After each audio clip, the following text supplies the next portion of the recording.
Hey guys, just a quick little flow chart I want to make for how to solve equations in this logarithm chapter. So if you want to get out a piece of paper, or if you have a perfect note card, like one of the real big ones, if your teacher made you make that perfect note card, this is a perfect thing to put on the back side. So let's take a real quick bit of notes of how to solve equations.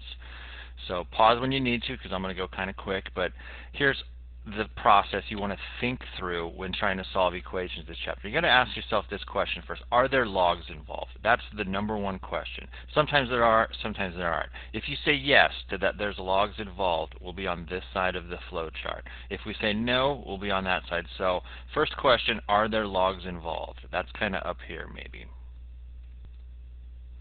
So we'll roll with it. This is the top of our flowchart. Are there logs involved? Yes or no?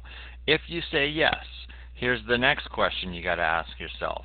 Does every term have a log with it? Sometimes that's a yes, sometimes that's a no. So feel free to pause and write this down. Does every term have a log with it? If you say yes, you have to get it to log equals log. Sometimes you have to condense it, like on the left side they could be adding logs together, or even on the right side, or on both sides, but get it to log equals log, and then drop the logs and solve like you have been. So that's if every term has a log with it. If every term does not have a log with it, this is the toughest one out of all four scenarios.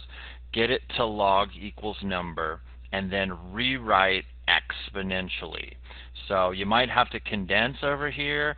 You might have to add or subtract things to both sides, but get it to log equals number and then rewrite exponentially. For example, this one would be 4 to the third equals this, and then solve.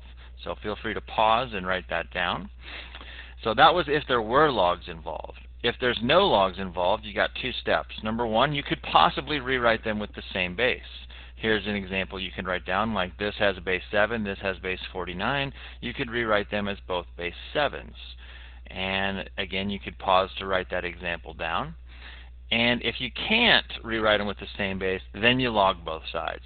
You'll bring this x down in front, so you can do the log, x log of 2 equals the log of 5. So 4 quick scenarios of how to solve. Talk yourself through it. Are there logs involved? If you say yes, go through this flowchart. If you say no, go through that flowchart. I hope this helps.